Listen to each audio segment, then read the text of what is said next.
Sal Nuzzo serves as Executive Director of Consumers Defense. It's a nonprofit. It's dedicated to fighting for public policy solutions that protect Americans from horrible ideas, usually conjured up by the radical left politicians, evil special interests, and of course, the Chinese Communist Party. His career in policy spans 25 years in the arenas of healthcare, education, fiscal health, tort reform, technology, innovation, energy, environmental policy, among others. Prior to Consumers Defense, Sal spent 10 years as Senior Vice President at the James Madison Institute. His writings have been featured in the Wall Street Journal, USA Today, National Review, The Hill, and Newsweek, among others. He also has served as a member of several policy work groups that have advised congressional and White House leaders, both Republican and Democrat, which he blames for his high blood pressure and hypertension. He's testified before the United States Senate and currently holds the record for most Taylor Swift lyrics ever incorporated into one segment of congressional testimony. Welcome, Sal, to the Economic War Room. Thank you very much for having me, Kevin. It's a pleasure to be with you. Well, I'm so glad to have you. You know, Sal and I sit on a variety of insider calls from anti-ESG, national security, religious liberty to unrestricted warfare. Quite often, these things overlap, and that was certainly the case this past week when we were on together, and all of a sudden, somebody said coal ash was a source of rare earth minerals, which was news to me. It was astounding. I wanted to get you on air so we could talk about that, but just the whole rare earth concept, it's something I've been studying since I first read Unrestricted Warfare with the Chinese. We haven't covered rare earths like we should here in the Economic War Room. I think it's a threat to us. I think it's an economic opportunity as well for the United States. So I'm glad to have you joining us. Great. And I would echo all of that. In fact, the idea of coal ash is something that even those in the energy space were a little bit surprised, pleasantly, to kind of see the reports that were coming out. One from a coal industry journal, and then another subsequent report from the University of Texas, I believe. And so there's a lot of potential here. So I'm happy to be able to unpack it all and a host of other things related to minerals as much as you want to go into today. Well, I appreciate it. Rare earth minerals, I'm looking here, they're tied to AI, robot cars, and maybe even life on Mars. So this is looking forward, but it's also looking back. What do we mean when we say rare earth minerals? What does that refer to?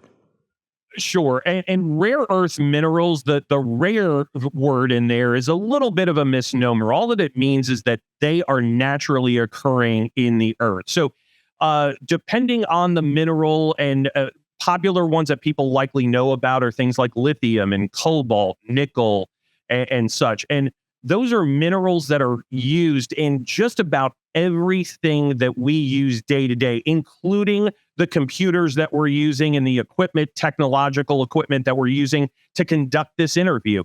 We're using minerals every single day that have to be mined and processed, and countries have been acquiring the rights to them over the last several decades. And so what we're seeing is a lot of geopolitical maneuvering over maybe the last 30 years with respect to mineral rights, and it's largely gone under the radar. And so kudos to you for bringing this to light on the War Room. Well, you know, they are kind of rare in this sense, is that the Chinese Communist Party has sought to make them rare, to buy up every aspect of the supply that they can, and then to knock out any other suppliers by using environmental policy and so things like that. This is something that has been written in Chinese warfare doctrine since Unrestricted Warfare, published, I think, in 1999 by two senior colonels, and that's been the playbook that they've been following. Yeah, and it's funny you reference that book, because it is actually on my list of the top 4 books that anyone wanting to be kind of well-versed in international relations and geopolitical dynamics should read. Machiavelli's The Prince, The 48 Laws of Power, Sun Tzu's The Art of War, of course, and Unrestricted Warfare. And the thing about Unrestricted Warfare is that it was probably written the most recent, and it has the most practical application to what is going on today between the Chinese Communist Party, the government of China, and the rest of the world, and namely the United States, who are kind of in this 21st century Cold War that's playing itself out in mineral rights acquisition, processing, and then all of the dynamics of the economy that go along with producing commodities that use those minerals. You know, I think back 30 years ago, we would worry about acquisition of petroleum, for example, but nobody was thinking about lithium. Nobody was thinking about the importance of that. The Chinese were, but Americans hadn't considered far out how strategic and important it could be to have something like lithium. You've got here, we talked before the program, net zero and minerals. Explain how that works. Sure. Well, you kind of point to the canary in the coal mine from 30 years ago. Lithium is one of those materials that a long time back, nobody even recognized how important it would be. And yet lithium, if you think about lithium ion batteries, everything that we use that's battery powered these days, almost all of it is using lithium in some form or fashion. Now, lithium is a rare earth mineral, and the Chinese Communist Party has cornered the market on lithium processing. The last time I checked it, it had about 60% up, close to 2/3 of the processing of lithium is controlled by the Chinese Communist Party. So what the CCP is able to do is place their thumb on the U.S. economy in a way that we would think inconceivable 30 or 40 years ago. Yeah, and if you want to have solar, if you want to have electric cars, if you want to have wind, all of that has some rare earth aspect to it, and the Chinese are trying to control that. As they're pushing us onto green energy, they would then have control of that green energy. That's a national security risk. It's absolutely a national security risk, and you pointed out the net zero approach, and that's a dynamic that I would love to unpack in a minute or so. As the United States has thought to embrace things like solar and wind power, what they have done is effectively allow a toehold for the CCP because they control the supply chains of solar and wind materials. And so all of the things that go into manufacturing solar panels or wind turbines, a lot of that is controlled right now by the CCP. And so effectively, we are kind of acquiescing our energy portfolio to the Chinese government. Yeah, so if you believe in green energy and you want to force that on the United States, you also believe in bowing to China, whether you know it or not. And that's a serious risk. And that could be in our fighter jets, that could be in our electric cars, that could be in so many things. All right, we need to take a break, Sal. I'd like to hold you over, and when we come back, let's talk a little more about the national security risk. In uncertain times, finding stability in the economy can feel challenging. But what if you could navigate economic volatility while honoring your biblical values? At Timothy Plan, they believe this balance is possible. Timothy Plan filters its volatility-weighted ETFs and family of mutual funds through a biblical pro-life and pro-family lens, so you can see competitive returns and moral responsibility, helping you to weather the economic storms.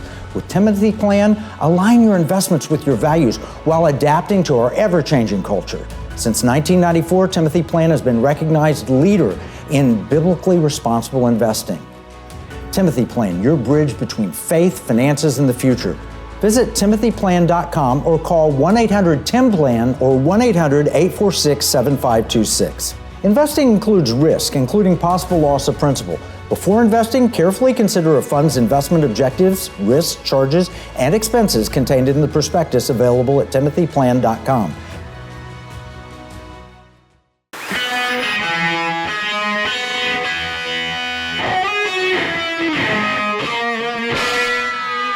Somewhere a perversion has taken place.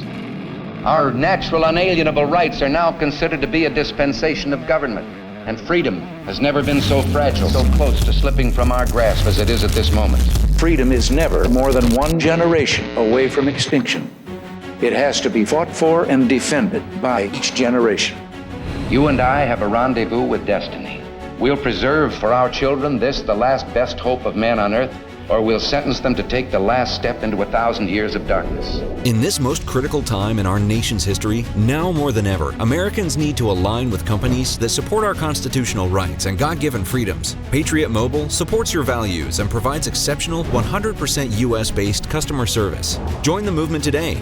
Go to patriotmobile.com or call 972-PATRIOT. We're talking with Sal Nuzzo about the importance of minerals, rare earth minerals as they're called, and really everything that we're doing, whether it's this iPad or whether it is an electric car, or so many of the things that require batteries require lithium, which is a rare earth mineral. But that's not the only one, and the Chinese have been locking up the supply around the world. Here's the scary part. They're also violating human rights in doing so. Sal, talk about the slave labor that's being used to mine these minerals. Yeah, and this is a point that's gone largely unnoticed or unreported until recently. And that's the fact that the Chinese, with 1.7 billion people, have recognized that their kind of natural resources are diminishing. And so they've sought over the last 25 years to acquire mining and mineral rights in Africa and in South America and across the world. Well, what they're doing is utilizing mostly child slave labor to acquire the minerals that are then going into all of the debate back and forth on whether or not we have solar panels or whether or not you own a Tesla versus a Ford and all of these other things. And so it wasn't until maybe the last 2 or 3 years that a light has been shined on the disgusting human rights violations that the CCP has been engaging in. And really kind of, people have very good intentions when they want to buy an electric vehicle. What many don't recognize is that by doing so, those batteries that they're putting into their electric vehicle are oftentimes using minerals that have been exploited by, or that have been mined with exploited child slave labor. Think about this. You want to do the right things for the environment, and what we've done is we've eliminated the mining of rare earth minerals here in the United States, largely through environmental policy, shifted it overseas, which is worse for the environment and also certainly bad for humanity. It's bad because of using child slave labor and things like that. So that's a serious risk. But then there's this other risk, and that is that we no longer control our own supply chains, and we need these minerals for our own national defense. I mentioned the F-35. Explain how that plays into this debate. Sure. A couple of things on that. One is that the F-35 fighter jet, what many people don't recognize is that every single F-35 manufactured requires 920 pounds of rare earth minerals that are currently controlled by the Chinese Communist Party. And I cannot stress enough that this is a Cold War strategy. It is articulated in that book, which you highlighted at the first segment. This is a way that the Chinese government can have their thumb on not just America's economy, but our national security apparatus without deploying a tank or firing a missile. That is what they're doing. And they've actually telegraphed this even recently as 2023, when they put an export control on spherical graphite, which is used in a number of the manufacturing of those things, mainly in South Korea. And so by doing so, they're showing just how much pain that they can cause if they so choose. You know, you describe this as a Cold War. It certainly could lead to a hot war. I remember reading about what happened in the South Pacific when we cut the Japanese off from oil, which was crucial for their economy. And the next thing, they attack us at Pearl Harbor. This is an act of cold warfare, but it might be hot warfare if we don't address it, right? Yes. And in addition to their own control of mineral rights around the globe, they're also, as you just mentioned a moment ago, pursuing and funding environmental group strategies that are seeking to diminish the U.S. ability to mine and process the vast resources that we have right here within the United States. Well, and that is crucial for our economy. I mean, I'm looking at the rare earths crucial. Here's rare earths crucial for defense from air and space forces: gallium, neodymium, samarium. These sounds like names from Star Trek or something, but they're real. They're necessary for superconductivity, for magnets, for magnetism, for low radioactivity, phosphorescence, and so forth. But China, their actual supplies inside China are diminishing. That's why they've been going out to these other nations. Yeah, absolutely. They recognized this several years back, and so that put them on the trajectory to start acquiring mineral rights around the globe. And the lesson in all of this that we can take, especially from the 4 years of the Biden administration, kind of brought about in 1 week was two news articles that appeared roughly on the same day. It was the Chinese Communist Party had invested $1 billion in a South African mine. And in the same week, the Biden administration was highlighting their $1 billion investment in DEI in the U.S. Department of Education. And so you could not have a more clear contrast of priorities between two countries, which makes me all the more pleased that the election turned out the way it did. Well, absolutely. I mean, you can throw $1 billion in DEI that cripples our economy. They're throwing $1 billion that can control and cripple our economy. So you're exactly right. We have to reverse those policies. Here's the exciting thing is we have a Trump administration, but he's getting hassled now because of his trade policy. And yet all of this ties together. We're in one giant Cold War, and trade policy is one of the weapons the president has to set things more right. You're absolutely right. And my fear is that too much of the media and people who are trying to pay attention to what's going on, they tend to put the tariff announcement into a silo, almost like it only operates on its own. It is part of a massive reformation of our global geopolitical negotiating strategies that will have impacts on things like mineral rights and mining and processing and trade. So it's not just what the Trump administration is announcing on reciprocal tariffs on a Wednesday afternoon. Yeah. All right. So we've got bad news that the Chinese have locked up all these minerals and we're dependent on them. Good news is that there's a potential. China's losing their grip. Japan's found $1 billion, multi-billion dollar, $26 billion rare earth minerals. And then we have other sources. Africa, the Belt and Road Initiative. China's been focused on that, but maybe we can unlock that. Afghanistan. Well, here's something surprising.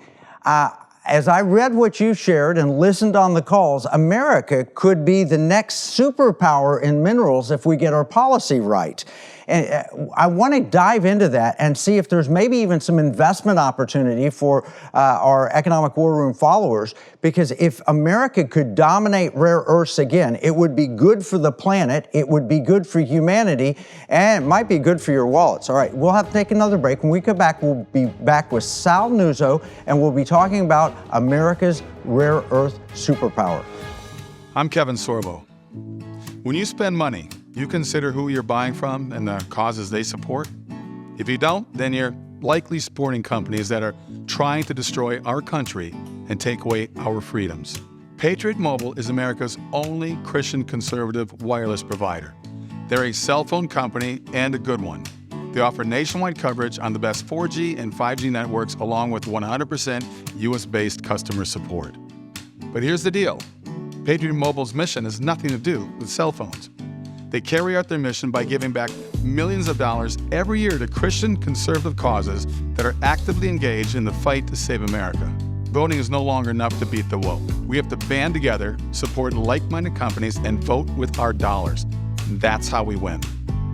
Stop supporting companies that want to destroy America and join Patriot Mobile today by visiting patriotmobile.com or call 972-PATRIOT. We're talking with Sal Nuzzo. We're talking about rare earth minerals. And right before the break, we teased it, but I think it's true. Rare earths are important. They've been restricted, but a whole new world's emerging under President Trump. Maybe minerals can help make America great again. What are your thoughts? Oh, absolutely. And that would be the case in a number of different fronts across the economy. And you've got the Trump executive order. Now, a lot of people are focusing on the tariffs and some other executive orders that he put in place. The EO on mineral rights in the United States in terms of exploration and processing is a very big deal. And in fact, using the Defense Production Act as a mechanism to be able to open up lands that the federal government controls that we can then use to unlock our vast resources of minerals that are right under our own ground is going to be a game changer if it can come to fruition. Well, I'm looking here at Newsweek. Donald Trump's quest to obtain rare earth elements explained. They say the push for securing American access to rare earth elements has become a key feature of the early foreign policy agenda of the second Trump administration.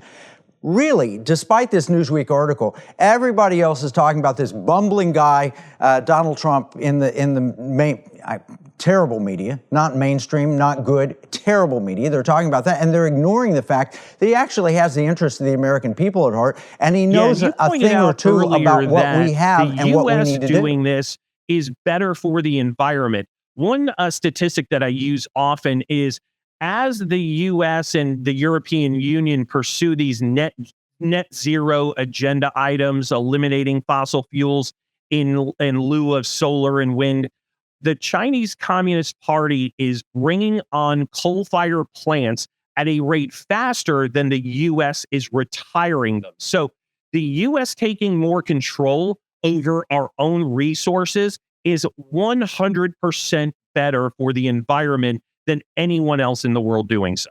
Now, let's talk about that for a second, because we mentioned coal ash earlier. There's this new discovery that there are rare earths found in coal ash. Maybe the Chinese need that. Maybe that's why they're burning so much coal. Entirely possible. So what can we be doing? The executive order is there. What about state policy? Can states do something? Well, I think one of the things that's really important is we need to embrace innovation when it comes to things like this. So, when we burn coal, and we've done so for 100+ years, when we burn coal, it leaves behind ash. So the same way that, if you have a fireplace and you burn the wood, there's all the stuff left over. That material has been sitting in landfills that coal plants and companies that do the mining are having to keep. They've finally gone in and taken a look at this, and there's some really good research from a coal industry journal, and it was kind of reproduced by the University of Texas, that shows we may have 8 times as much resources available just in the coal ash as we do underground. And so the potential for innovation here is just off the charts. And so it's a really recent study. It's got to take some more time to kind of be vetted and be examined. But I'm really optimistic, and I'm hopeful that as the Trump administration continues its trajectory, that things like this are going to be more and more, are going to happen more and more. Now, at the state level, there's a few things that can be done. One is you want to make sure, especially if you're in a Western state, that your policies are aligned with allowing the feds to be able to do what the Trump EO wants to accomplish. There are some states, and many people don't know this, the federal government owns 70, 75, in some cases, 80% of the entire state landmass. Nevada is one of them. So aligning your state's policy with being able to allow exploration and allow processing at a more rapid pace, removing regulatory hurdles. We may be mineral rich, we are regulatory poor. Those are some things at both the state and the federal level that can be brought to bear in this. That opens up an idea. I mean, we mentioned earlier Ken Ivory, and Ken has been fighting for decades to free the Western lands. If the president would free those lands, if the Congress would let them go back to the states, and then in some kind of land boom, so we could have a mineral rush like we had a gold rush, we would create massive new infrastructure. It would massively grow the American economy. It'd be good for the environment. It'd be good for jobs. It'd be good for American manufacturing. Everybody would win from this. We are regulatory poor. We've got to open those lands up, open the minerals, and have a boom. Do you see an investment potential here? Absolutely. And to your prior point, being able to understand the potential of this and how it can revolutionize America's economy for generations to come is so pivotal right now, especially with all of the market turmoil and everything else going on a day-to-day basis. And you mentioned Ken Ivory, who's been a champion of a lot of these causes for probably longer than some of us have been alive, even. That is so pivotal. And the one thing I want to make sure viewers understand, because as I was talking with a friend recently about this, they raised their arms and said, whoa, we shouldn't be mining in national parks. I want to make clear, we're not talking about national parks in the areas designated by the Park Service. We're talking about vast millions of acres outside of national parks that are just controlled by the federal government, that are owned by the Bureau of Land Management, that could be transitioned back to the states and create exactly what you referenced, a new mineral rush that would probably surpass the gold rush of the 1800s. You know, the funny thing about that is Ken's working with us in Utah on our transactional gold project. He's been a dear friend for many years, dating back to the American Lands Council, which its forerunner was another friend of mine, Bert Smith, that was freeing Sagebrush Rebellion to free those lands. All right, Sal, you've been fantastic. I believe we're going to start in the Economic War Room a whole new practice and focus on rare earth minerals and the boom it's going to bring to America, investments and otherwise. I appreciate so much what you're doing. How can people follow you? Oh, sure. If you're on the platform formerly known as Twitter, currently known as X, I'm at Sal Nuzzo. Our website is www.consumersdefense.com. We specialize in trying to advance state policy solutions. So there's a couple of areas of the website where you can access some legislative ideas and proposals. And I'd love to be a part of everything that you guys are doing in this arena. Thank you so much. All right, we're going to summarize all this in our free economic battle plan. You can get a copy at economicwarroom.com. Remember, what we see as a marketplace, our enemies view as a battle space. It's Kevin Freeman from the Economic War Room.